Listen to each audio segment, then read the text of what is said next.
Good morning, everyone, and welcome. We're very pleased to have you with us today.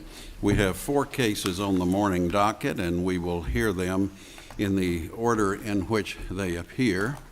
We're pleased to have with us today Judge Karma McGee, who is elected from the western section of Tennessee, but the Court of Appeals of Tennessee is one court, and all 12 judges sit across the state. And while she'll be here today, she'll also sit in Knoxville later this year, and Judge Bennett and I will sit in Knoxville and Jackson with our colleagues. So we're very thankful to have her with us today.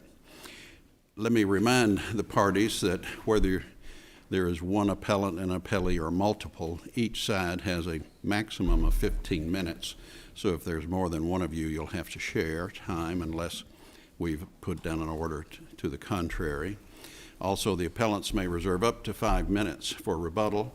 So when you come to the podium after you've introduced yourself, please let us know how many minutes you would like to reserve, and we will program the clock accordingly. Are there any announcements? Hearing none, please call the first case. Westfield Group Insurance, a subrogate of David and Carol Neiger versus Tiffany Embry. Good morning. Please, you may come to council table if you wish. All right. And the appellant, when you're ready, you're welcome to proceed. Thank you, Judge Clement. Thank you. I'd like to go ahead and reserve 1 minute for my rebuttal. 1 minute, very good. Good morning, and may it please the court. My name is Davis Griffin, and I represent the appellant Tiffany Embry in this case. First, before I go into the background, does the court have any specific questions from the briefing that I could address off the bat? Yep. Not at the moment, but we'll let you know. Very good. So the parties are Westfield, who is an insurance company, and my client, Tiffany Embry, who was the tenant of Westfield's insured. Westfield provided a homeowner's insurance policy for my client's landlord a few years ago. In the course of her tenancy, there was water damage to the property.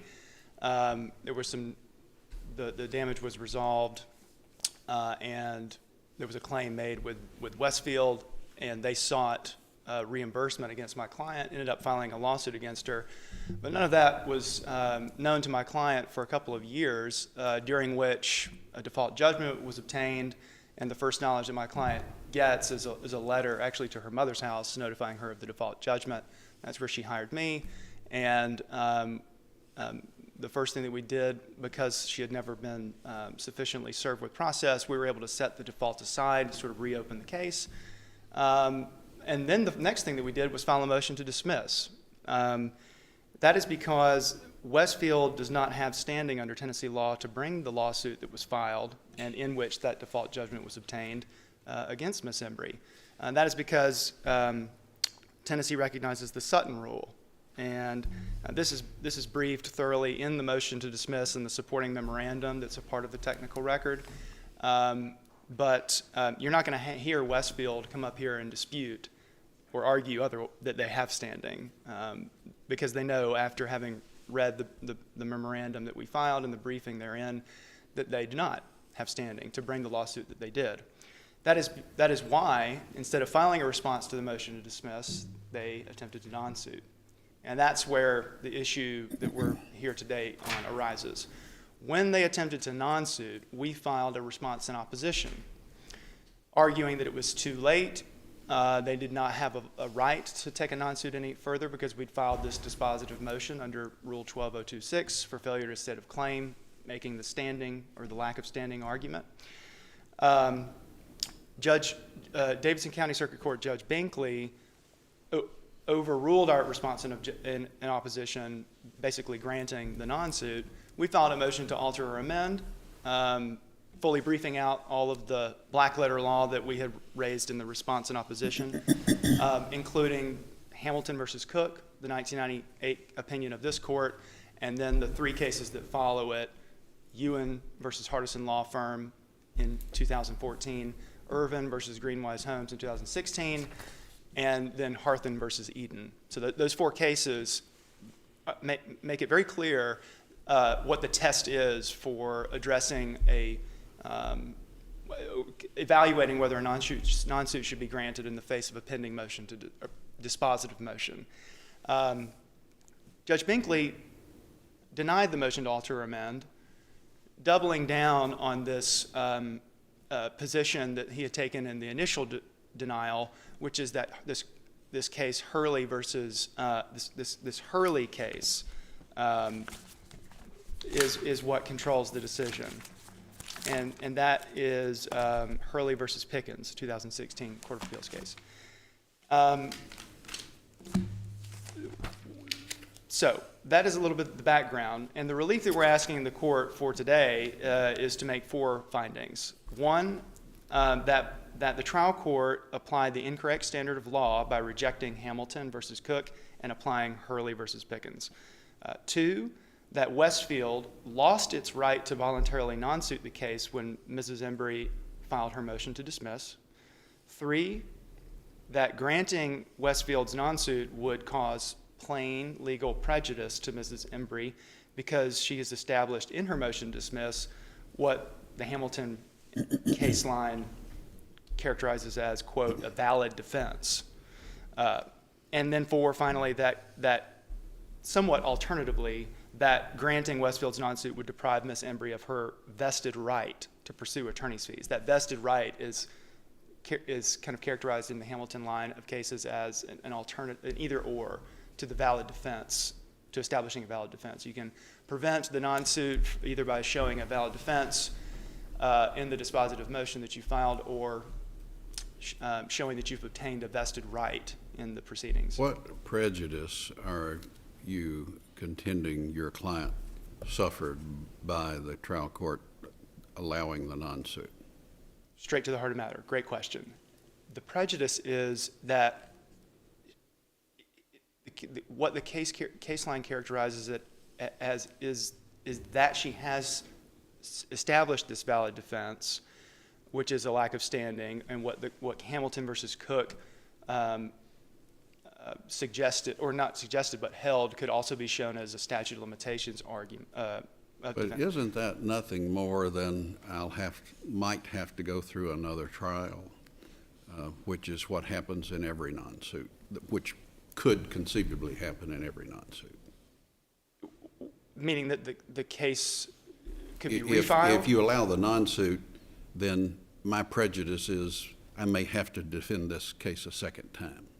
Is that the prejudice that you're contending? No, Your Honor. Actually, it's actually the opposite. It's not the opposite. It's just different. It's having to defend a case that never should have been brought. It's got a fatal flaw in it. The statute of limitations is a fatal flaw. Lack of subject matter jurisdiction is a fatal flaw. Lack of standing is a fatal flaw. And so I think I failed to mention, this kind of frames the issue to the courts. I'm actually going to give a question, which is the question that I think the court is called to answer today. Should a plaintiff be allowed to dismiss its action over the objection of the defendant in the face of a pending dispositive motion wherein the defendant has clearly demonstrated that the action suffers from an incurable and fatal flaw?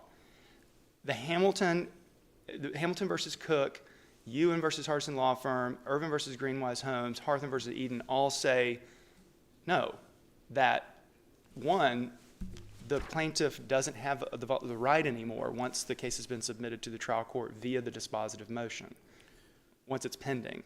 In fact, Rule 41, the rule for voluntary dismissal, explicitly says with respect to summary judgment motions, if it's pending, if a summary judgment motion is pending, not heard, not ruled on, pending, then it can't be. It's that same concept of prejudice to the court. But the rule for the motion to dismiss under Rule 12 doesn't say that. It doesn't, Right. and that's what the connection between Rule 41, that language on summary judgment, and Rule 41, and the 12026 motion for failure to state a claim and motion to dismiss for failure to state a claim comes from the case law. Comes from Hamilton. Doesn't Hamilton say that the plaintiff has the right to take a voluntary dismissal until the matter has been finally submitted to the trial judge? Absolutely, and that's the question then, isn't it? test When is- is it finally submitted?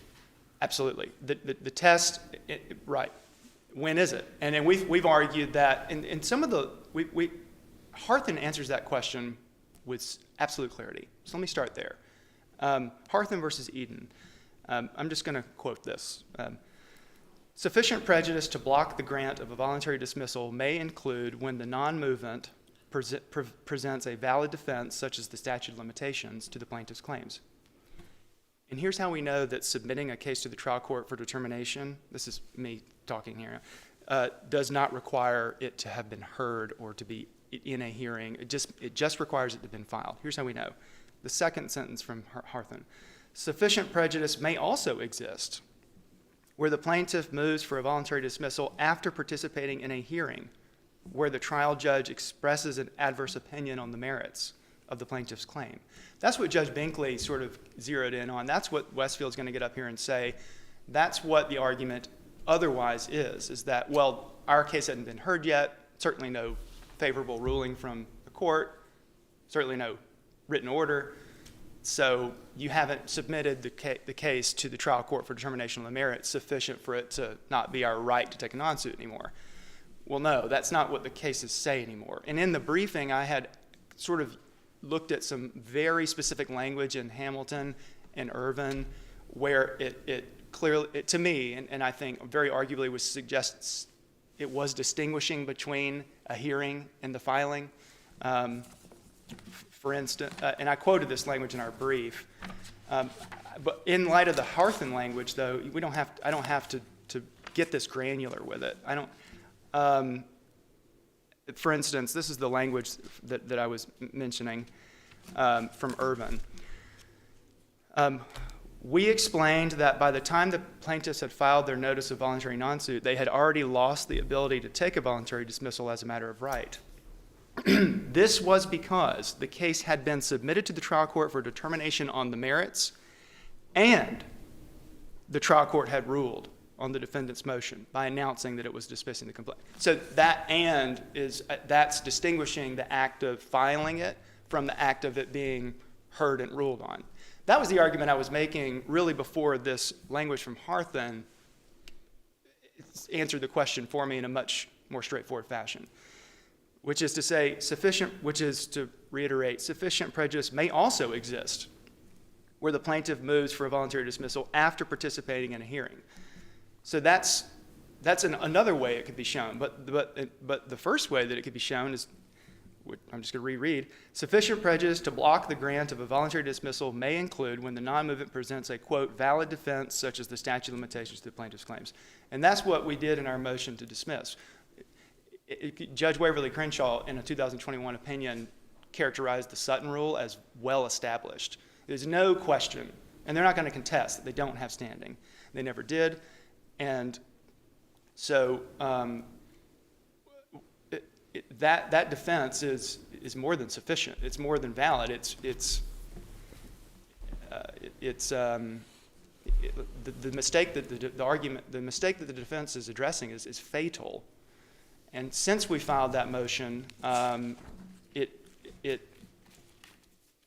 only did the non-suit become a matter of trial court discretion, but actually the case law goes further to say a trial court should then exercise its discretion to block the non-suit, to deny the non-suit, because of that valid defense and I'm running out of time here, so I want to cover a couple of quick points.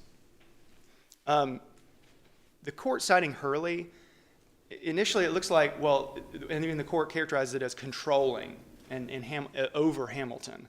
I actually don't think that they're incompatible.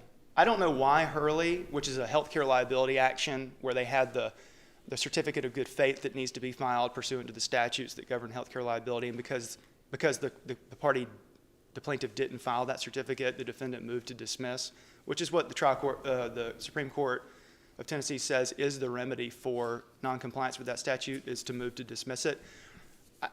But then the trial court in Hurley said, well, there's nothing saying that they can't refile it.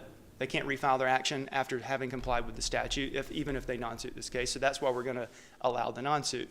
Well, therein, you can see that obviously it's still a timely claim. There's no other fatal flaw with the case if they can refile it. If that had been the case, the Hurley court wouldn't have been able to say that. And the point is that looking at Hurley, and of course Hurley didn't use the Hamilton analysis, but if it had, it would have, if the Hurley court had, it would have said the defense is not valid enough that the defendant has raised to sufficient to block the non-suit. It's not fatal, in other words. It's curable. That's what they're saying by you can refile this after complying with the good faith certificate statute. And this is where I think it becomes very clear what the valid defense means. It means incurability. Now, often a non-suit would be considered a win by a defendant. And I think that's why commonly you may not see this issue raised. But in this case, it's my client's only remedy for a lawsuit that should have never been filed and a default judgment, of course, that should have never been entered. Well, isn't the other remedy if they refile the suit, you file another motion to dismiss? Yes, Your Honor, but at what point the attorney's fees that are attached to prevailing on the 12026 motion is my client's remedy to the thousands of dollars he's had to incur in defending. It might have been less than an appeal. Well, because it's, yes, Your Honor, but it's still the only route. Pursuing this is the only route for relief from my client from the great burden and expense that she's had to go through in getting the default judgment that should have never existed set aside, filing the motion to dismiss, which made them respond by non-suiting it. All of that cost her money. And so, and it never should have, because they never had standing to bring the case to begin with, this is what we have to do. And it's the law in Tennessee, as far as I can tell. I don't know why these healthcare liability cases like Hurley and Davis, the other case that the trial court cited. We're getting. Sorry. All right, Thank you, Judge. You'll have time on rebuttal. Thank you. All right, we'll hear from the appellee. Good morning. Good morning, Your Honor. Your Honors. My name is Alan Kleiman. I represent the appellee, Westfield Group Insurance. First, I would like to submit a brief statement in regard to the argument regarding the Harrison case, where he said that when he filed his motion, that the court ruled filing the motion and having a hearing. Defense counsel believes, or the appellant believes, that those are two separate entities, but they're not. They're a fork, both of those. The word "and" means both have to occur. You have to file the motion, and you have to have it heard by a judge. And that's the fatal flaw in this entire appeal. Your Honor, my client is relying on 41.01 to have its right to dismiss its lawsuit. But what is a dismissal? What is that? What happens is your case folds. It evaporates. It ceases to exist. There's nothing left after you non-suit. But there are only very limited exceptions that can breathe life or bring it back to life. And those are statutory. In the case at hand, we have no statutory matters or pleadings that have been made. This is not a slap case. This is not a case in which a master's report is required to be read by the court and ruled on. The statutes don't exist. It's not here. It's not in this case. This is not a class action lawsuit. This is not a derivative lawsuit by a shareholder. These are other exceptions. This is also not a receivership. So we do not have a way to revive the lawsuit. Additionally, no motion for summary judgment has been filed in the case at hand, and therefore there is nothing to block the non-suit from being granted. Defense counsel, the appellee, has made a great argument claiming that he had a vested right or that his client had a valid defense, and that should, just by the mere filing of his motion, stop the non-suit. That does not exist in this case, because a judge is the only one who can breathe life into a vested right. A judge is the only one that can create a valid or acknowledge a valid defense. The valid defense and a vested right do not exist by merely filing a motion. If that were the case, then motions would be self-executing. I could file a motion of any kind. Any attorney could file a motion of any kind in any case, and all of a sudden it's creating, and it exists. There has to be a judge, has to rule on the motion. And the case at hand, Your Honor, no judge has read this. I've not read this, but no judge has ruled in this case on the motion to dismiss. The defense counsel, the appellee, relies heavily on Hamilton ad nauseum, page after page, line after line. The problem is Hamilton is highly differentiated from this case. It cannot be matched with our case because in the Hamilton case, the court actually heard argument and made a ruling.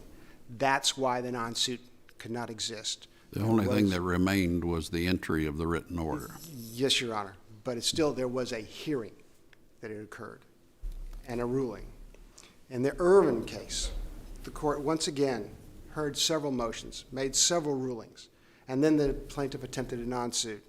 With the rulings in place, the judge had breathed life into the defense. He had created the defenses that stopped the non-suit. Here, it doesn't exist. Judge has not ruled, has not created anything that has revived anything, any defense or allegation or right. And Ewan, once again, it's not supported the position of the defendant because the motion for summary judgment in the Ewan case had never been filed until after the non-suit was granted. And so that actually goes towards what we've said, that unless there's one of those exceptions, one of them being the summary judgment motion, your non-suit is valid and you can move forward because you have the right, according to 41.01, to dismiss your case, to non-suit it. I'm suggesting that Hurley is exactly the status of the case here, exactly comparable.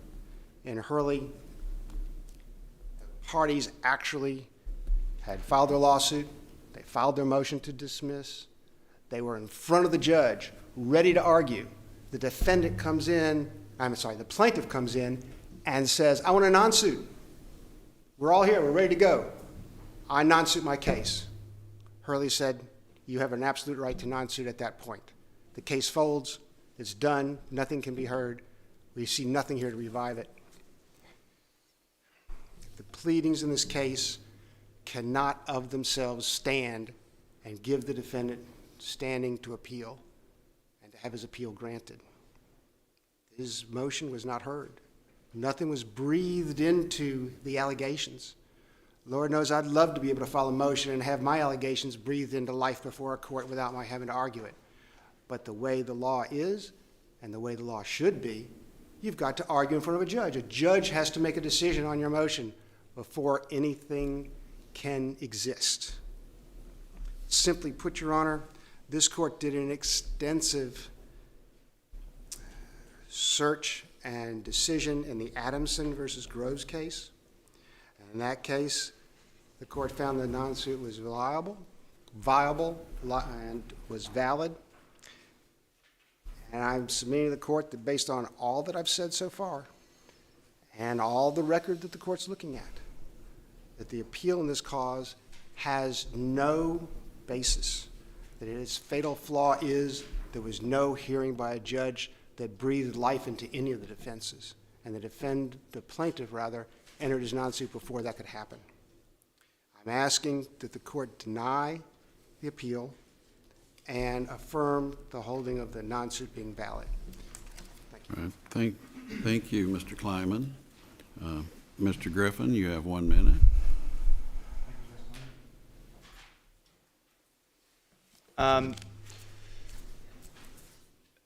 So as I said, they're focusing on whether the hearing took place or not, and we've already answered that question. Harthan answers that question with the language that I read to the court. A hearing is not how the case is submitted to the trial court for determination on the merits. A filing is. Just like the explicit language in Rule 41 for a pending summary judgment motion, not a hearing on a summary judgment motion. The Hamilton line of cases applies that to 12026 motions. I'm not sure I understand the breathing of life argument into it, but there was a lot about that, so I'm not sure how to respond to that. But I do want to respond to the assertion that Hurley is exactly the case here. It absolutely isn't. Hurley was a non-fatal, in other words, curable flaw that the court said they could refile under. Here, we have a fatal flaw, like what Hamilton says, should block the granting of a non-suit, like summary judgment, subject matter jurisdiction or the statute of limitations. Standing is on the same level, and that's the flaw that we have here. So we're asking to be remanded to the trial court and proceed on Mrs. Embry's motion to dismiss, and the non-suit be denied, which this court has de novo jurisdiction to do. Thank you, Mr. Griffin and Mr. Kleiman, for your arguments. We'll take your case under advisement. Thank you.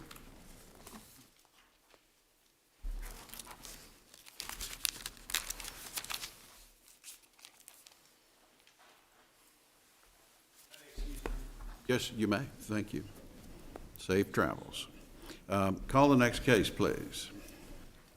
Toby S. Wilt Jr. versus Eastcapes Franklin LLC et al.